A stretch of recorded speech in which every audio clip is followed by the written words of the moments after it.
안녕하십니까, 이성수의 증시 토크입니다. 자, 오늘 주식시장에서 핫한 종목이라고 한다면요, 바로 롯데리츠가 있습니다. 자, 상한가에 접어들면서 많은 투자자들에게 관심을 받고 있는데요. 자, 최근에 리츠 관련한 종목들이 투자자들에게 관심을 받게 되면서 투자를 하시는 분들이 기하급수적으로 늘어나고 있습니다. 자, 그러면서 그 열기가 가세되고 있는데, 자, 그런데 이쯤에서 좀 몇 가지 리츠 투자에 대해서 체크해 볼 부분이 있습니다. 자, 성급하게 리츠다 해가지고 무조건 뛰어드시지 마시고요. 오늘 저의 영상 속에서 드리는 이야기를 참고하시고 리츠 투자에 활용하시기 바랍니다. 어떤 이야기인지 하나하나 들어가도록 하겠습니다. 자, 일단 리츠의 개념부터 알아야 되겠죠. 자, 리츠의 개념은 아주 오래전부터 있어왔고 우리나라 같은 경우에는 2001년에 실질적으로 도입됐습니다. 자, 그때 당시 이제 기업 구조 조정을 위한 리츠들이 많이 생겨났는데요.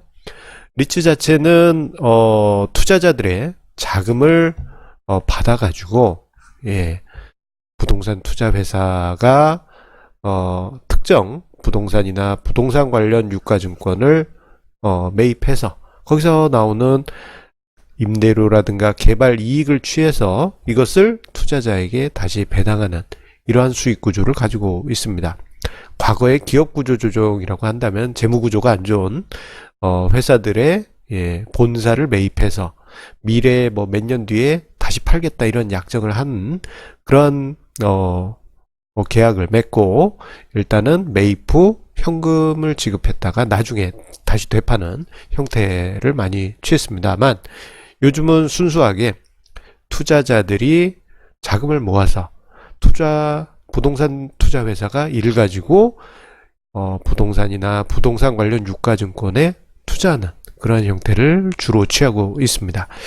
자, 그런데 이 리츠 관련한 상품들이 예전에 한 2008년 이후 한 몇 년 동안은 이게 지지부진했습니다. 그런데 최근 몇 년 사이에 이 리츠 관련한 상장된 리츠도 그렇고 비상장된 리츠들도 높은 배당 수익률과 그리고 시세 차익이 발생하면서 사람들의 관심을 받기 시작했어요. 저 같은 경우도 예전에 리츠에 투자해서 짭짤했던 기억이 있습니다. 리츠의 추억입니다. 자, 과거 2000년대 초중반입니다. 자, 그때 당시 코크랩 1호라는 리츠에 제가 투자를 했습니다. 자, 이때 당시 이 코크랩 1호는 청계천변에 가시면요, 지금은 한화 빌딩으로 되어 있는데 이 빌딩이 예전에는 장교 빌딩이라고 불렸습니다. 장교동에 있다고 해서 장교 빌딩입니다.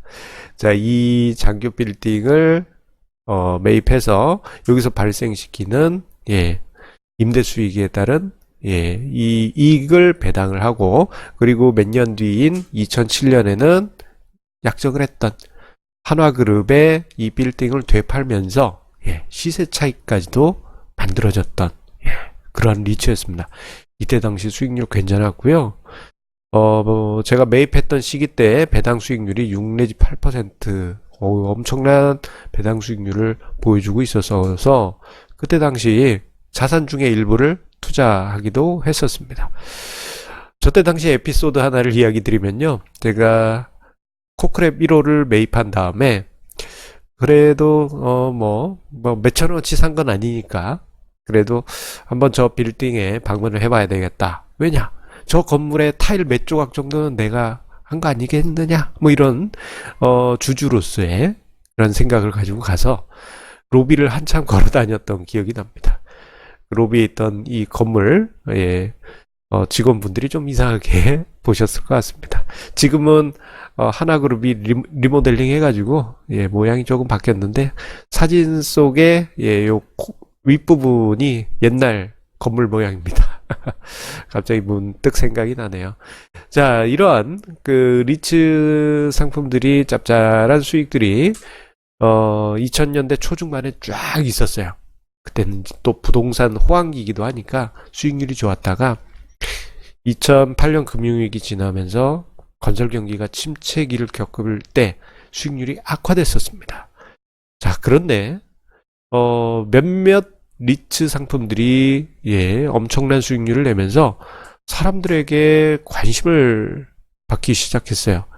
특히나 저금리가 계속 오래 지속되고 있는 가운데 배당 수익률이 1년에 뭐 지금도 5 내지 7%를 내는 리츠들이 제법 많다 보니까 사람들이 생각할 때 적어도 뭐 시세 차익은 빼고 배당만 받아도 은행이자 이게 몇 배야 라는 생각을 하게 되겠죠.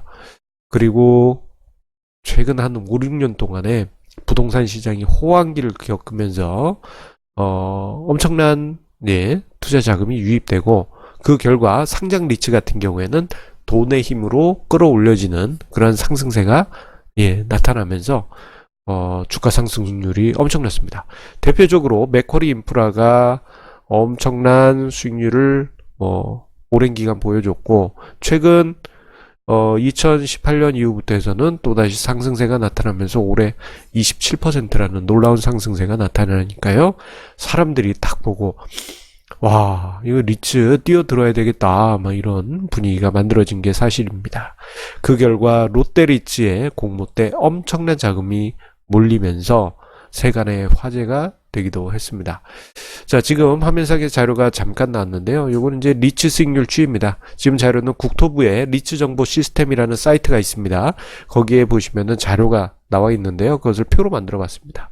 자, 이 리츠 수익률이 꾸준히 상승하면서 최근에 평균 10%까지는 아니지만 한 7, 8%대까지 올라와 있는 높은 배당 수익률을 보여주고 있고 그러다 보니 사람의 관심을 받게 되겠죠. 자, 이러다 보니 다른 성공적인 리츠들이 등장하다 보니 매년 리츠 자산 규모가 급격히 커졌습니다. 투자금이 늘어났다는 얘기죠. 2013년에 11조 8천억 원에서 최근에 46조 8천억 원으로 4배 넘게 증가하는 그러한 모습을 보여주었습니다. 이번에 롯데리츠 상장도 있지만 다음 달에 또 NH리츠 상장이 예정되어 있어서 굵직한 자산 전체 증가가 예상되어지고 있는 상황입니다. 그 하이라이트가 바로 이번에 롯데리츠죠. 공모 경쟁률만 63.3대 1. 와, 이거 엄청난 경쟁률이었습니다. 그리고 오늘 거래가 시작된 오늘 상한가에 싹 들어가서 아예 상한가로 말았습니다. 투자자들이 그만큼 관심을 집중하고 있다라는 증거고 이게 상한가에 들어갔다 하더라도 롯데리츠 쪽에서 제시한 배당 수익률이 제법 높다 보니까 사람들의 어떤 매수세가 계속 이어질 수밖에 없는 상황입니다. 자, 그런데 요즘 리츠 투자에 대해서 분위기를 보게 되면요. 리츠 투자는 그 수익의 거의 대부분이 배당 분배금에서 발생합니다. 그런데 최근 들어서는 시세 차익에 관심을 가지시는 분들이 더 많이 늘었어요. 맥쿼리 인프라 봐라. 뭐 올해만 30% 가까이 상승했고 10년 보면 몇 배 오른 거 아니냐. 이런 시세 차익을 얻어야 되겠다라는 생각에 투자자들이 뛰어들기 시작하는데 그 분위기 속에 과열 심리가 많이 느껴집니다. 저건 군중들의 과열 심리 아니야? 뭐 이런 모습들이 느껴져요. 자, 그래서 우리 애청자님들도 이 리츠에 투자하시려고 하시는 분들이 은근히 많으시지 않을까 싶은데요. 그런 분들을 위해서 자, 몇 가지 유의점을 제가 3가지로 압축을 해서 정리를 해봤습니다. 자, 하나하나 보도록 하겠습니다. 자, 첫 번째로는요. 우리나라의 대부분 리츠가 소수의 부동산에 집중하는 경향을 보이고 있습니다. 자, 이 워낙 큰 빌딩을 전체 투자금을 투입해가지고 매입을 하는 형태를 띠다 보니까 한국형 리츠 같은 경우에는 소수의 건물에 소수의 부동산에 집중 투자하는 그런 경향을 보입니다. 앞서 언급드린 코크랩 1호 같은 경우에는 장교 빌딩 하나만 보유했죠. 근데 생각해보면 이게 좀 아찔한 게요. 그 2000년대 초중반 당시에, 이 9.11 테러가 2001년에 있었어요. 그러다 보니, 이거 뭐, 알카에다가 서울에도 테러하는 거 아니야? 이러다가 서울에서도 빌딩 무너지는 거 아니야? 그런 흉흉한 얘기가 있던 때입니다. 만약에 정말 그런 일이 벌어졌다면, 뭐 그런 일이 일어나지 말아야 되지만, 예, 투자에 큰 타격을 입을 수 있었겠죠? 예. 아무리 부동산 자산이 안전하다 하더라도 한 개 부동산 자산에 집중 투자하는 그런 경우에는 이게 뭐 좋은 결과로 끝났기에 망정이지 수익률이 극히 안 좋을 수도 있었던 것입니다. 자, 이번에 상장된 롯데리츠 같은 경우 많은 그 백화점과 많은 마트 그리고 많은 아울렛에 분산 투자하긴 했습니다.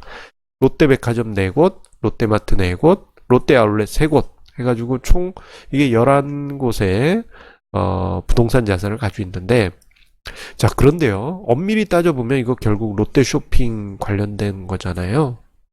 자, 롯데쇼핑이 흔들려서 롯데마트나 롯데백화점이나 롯데아울렛이나 이쪽의 사업이 흔들리기 시작하면 전체적으로 좀 흔들리는 영향이 발생할 수 있겠죠. 특히나 요즘 마트들이 수익 기반이 많이 약해지고 있다라는 것을 생각해 본다면 리스크 요인도 분명 내포되어 있는 것입니다.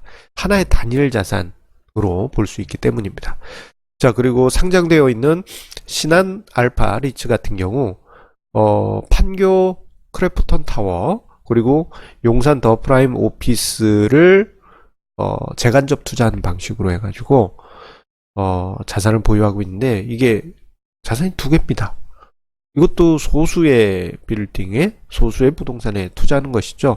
그렇기 때문에 자, 투자자 본인이 리츠에 투자한다 하실 때는요, 여러 리츠에 분산을 하셔서 리스크를 좀 회피하실 필요가 있습니다. 물론 집중 투자에서 뭐 좋은 결과가 발생할 수도 있지만 이 사람들이 갑자기 몰리고 있는 이런 분위기에서는 너무 비싼 값에 좀 안 좋은 부동산으로 설정된 리츠 자산을 그 리츠 자산에 몰빵 투자를 할 수도 있어요. 그렇기 때문에 조금 냉정함을 위해서라도 분산 투자하시기를 당부 부탁드리겠습니다. 자, 그리고 두 번째로는 정보 수집이 조금 어려운 편입니다. 자, 우리 상장기업 같은 경우에는 HTS에서, 증권사 HTS에서 또는 포털 사이트, 네이버나 다음 이런 데 들어가 보셔가지고 기업 이름만 쳐도 뭐 이 회사의 뭐 매출액, 여러 가지 재무제표 등등이 표로 잘 정리가 되어 있잖아요. 심지어는 이제 배당 수익률이 시계열로 나오는 그런 경우도 있습니다. 자, 그런데요, 리츠 같은 경우에는 그 정보가 좀 엑셀 펼쳐 놓으시고 좀 노가다를 좀 하셔야 됩니다. 자, 국토부에서 리츠 정보 시스템이란 사이트를 만들어서 이곳에서 리츠 통계 자료 그리고 리츠 관련한 회사들의 뭐 재무제표 그리고 손익계산서 등등 요거를 이제 시계열로 정리를 해놓고 있지만 제가 직접 들어가서 봤더니 이게 조금 오류가 있습니다. 특히 이제 배당 수익률 배당 수익률이 말도 안 되게 30% 이렇게 계산된 상황도 봤어요. 이거 좀 리츠라고 볼 수 없어요. 이거 뭔가 분모값을 잘못 입력해서 나온 건데 이렇게 조금 잘못된 데이터가 있기 때문에 여러분들이 직접 국토부의 리츠 정보 시스템에 들어가서 공시 자료를 보시면서 내가 투자할 리츠 회사의 몇 년 동안의 재무제표 그리고 포괄손익계산서 보시면서 정리하실 필요가 있겠고, 이곳 아니면은 킨드라고 해야 되려나? 거래소 공시 시스템이 있습니다. 금감원 전자공시 시스템 말고요. 거래소 KRX에서 운영하는 공시 시스템이 있는데 이곳에서는 상장되어 있는 상장 리츠 정보를 조회할 수가 있습니다. 여기서 뭐 반기 보고서 어때요? 분배금 어떻게 할 거예요? 뭐 이런 내용들 보시면서 현재 주가가 이러니까 배당 수익률은 어느 정도 기대가 되는구나. 이런 거 이제 계산하실 수 있겠죠. 그리고 조금 전에 언급드린 국토부의 리츠 정보 시스템에서는 비상장된 또는 3호로 발행된 여러 가지 다양한 리츠 정보들이 다 포괄적으로 들어가 있기 때문에 둘 중에 편하신 곳으로 활용하시면은 좋겠습니다. 대신에 엑셀에 꼼꼼하게 정리를 하시면서 본인에게 맞는 자료를 찾으실 필요가 있어요. 이게 조금 손이 많이 가는 데이터 마이닝 노가다 작업입니다. 또는요, 내가 투자하려고 하는 리츠가 좀 유명한 데다 그러면요, 홈페이지가 의리의리하게 있습니다. 지금 아래에 보시면 신한 알파 리츠와 롯데 리츠의 홈페이지가 있는데 뭔가 멋있죠? 이곳에 들어가시면은 공시정보부터 해가지고 다양한 정보들, 이 리츠가 어떻게 운영하고 있다, 이런 내용들까지 있으니까요, 이 점도 활용하시면서 투자에 참고하실 필요가 있습니다. 이런 부분이 체크가 될 필요가 있습니다. 왜 체크해야 되냐? 유의점 3번의 현상이 나타나는 리츠를 경계해야 되기 때문입니다. 자, 리츠의 매력은 항상 거의 비슷한 규모의 분배금이 발생한다는 메리트가 있습니다. 그러면 현재 주가 대비해서 배당 수익률 따봉이라고 생각하실 수 있지만요, 이게 이익을 꾸준히 내서 배당을 하는 상황이다 그러면 이건 문제될 게 없죠. 그런데 이익이 발생되지 않는데 자기 돈을 녹여서 배당하는 리츠들이 있습니다. 많아요. 제가 코크래비로 투자한 다음에 한동안 리츠에 관심을 안 가졌었는데 그 이유 중에 하나가 두 번째로 진입해볼까 했던 리츠 펀드가 자기 돈 녹여가지고 배당하고 있었어요. 이게 배당 수익률은 높지만 자기 돈을 녹여서 배당금을 일정하게 맞춘다? 그럴 경우에는 재무제표상에 어떤 일이 있습니까? 자기 자본이 깎여가는 그런 현상이 나타나게 되죠. 결국 리츠의 자산 가치를 낮추는 원인이 되고 맙니다. 자, 은근히 그러한 리츠들이 많기 때문에 앞서 언급드린 국토부의 리츠 정보 시스템이나 KRX의 한국거래소의 카인드 공시 사이트 들어가셔서 꼭 조사를 하세요. 그래야지만 안전하게 리츠 투자를 하실 수가 있습니다. 특히나 지금은 뭐 부동산 시장이 그나마 열기가 있으니까 다행인데 부동산 시장이 하락 전환하게 될 경우에는 제가 지금 유의점 3번에서 이야기 드린 상황이 비일비재하게 나타나게 됩니다. 아찔해요. 자기 살 깎아가지고 배당하는 게, 받을 땐 좋지만 결국 내 살이라는 걸 생각하면, 이거 참 가슴이 아프죠. 자, 그렇기 때문에요, 우리가 리츠를 투자할 때는 다양한 관점에서 생각하고 조사하고, 그리고 결정적으로는, 리츠는 안전자산이 아니다라는 점을 꼭 명심하실 필요가 있습니다. 왜냐? 우리나라 고정관념에서는 부동산은 무조건 안전하다라는 고정관념이 있죠. 자, 하지만 리츠는 빌딩입니다. 감가상각이 분명 존재하고요. 이게 이제 자산 가치에도 영향을 미칩니다. 자, 그리고 상장되어 있는 리츠 같은 경우에는 주가 등락에 의한 자산 손실이 발생할 수 있습니다. 특히 금리가 지금은 하락 구간이지만 만약에 상승 구간으로 접어들게 될 때는 가격이 툭 떨어질 가능성도 분명 내포하고 있고, 그리고 투자한 부동산 자산이 매각이 원활치 않거나 할 경우에는 이게 주가에 영향을 미치면서 주가 하락 원인이 될 수도 있습니다. 자, 결국 좋을 땐 좋지만 실망스러운 배당 수익률이 나쁠 때는 생각보다 크게 나타날 수가 있기 때문에 이 점을 고려하시면서 안전자산이라는 생각은 버리십시오. 대신에 리츠 같은 경우 그래도 잘 운영되는 리츠 같은 경우에는 은행 이자의 몇 배 이상의 좋은 수익률을 기대할 수 있기 때문에요. 우리가 만약에 투자를 한다면은 리츠 자산 자체를 하나만 몰빵 투자하지 마시고 리츠 1, 뭐 리츠 2, 3, 4, 5, 뭐 여러분들의 여러 가지 리츠 포트폴리오를 꾸리신 다음에 이 꾸려지는 것도 그냥 단순하게 꾸려지는 게 아니고 전체 자산 포트폴리오 중에서 나는 리츠 자산은 뭐 10%로 하겠다, 5%로 하겠다. 이러한 자산 배분 전략, 예, 이렇게 기준을 세우고 리츠에 투자하신다면 장기적으로 부담 없이 예, 좋은 성과 만드실 수 있으리라 생각이 됩니다. 자, 오늘 리츠에 관련된 내용으로 제법 긴 시간 예, 영상을 준비했습니다. 자, 끝까지 시청해주신 우리 애청자님께 감사드리면서요. 자, 항상 주시는 구독, 좋아요, 공유해주시는 그 마음에 감사드립니다. 어이구, 20분 동안 스트레이트로 얘기하니까 숨이 조금 차네요. 자, 내가 한 10몇 년 전에 코크레빌의 1호에 투자해서 리츠에서 좋은 성과가 있었던 추억, 예, 좋게 가지고 있습니다. 그런데 그때도 그렇고 지금도 그렇고요. 그 시절에 갑자기 리츠에 사람들이 우르르 몰리면서부터 수익률이 예, 실망스럽게 흘러간 그런 상황이 있었어요. 최근에 좀 과열된 양상이 조금 확 과열된 건 아니지만 조금씩 조짐이 있어가지고 자, 리츠를 투자하실 때 조금은 냉정하게 제가 앞서 언급드렸던 여러 가지 내용들 다시 한번 복습하시고 또 보시고 또 보시고 하셔가지고 명심하신 다음에 예, 자료 수집하신 다음에 그 다음에 투자하시기 바라겠습니다. 자, 그러면 우리 내일 다시 만나도록 하겠습니다. 감사합니다.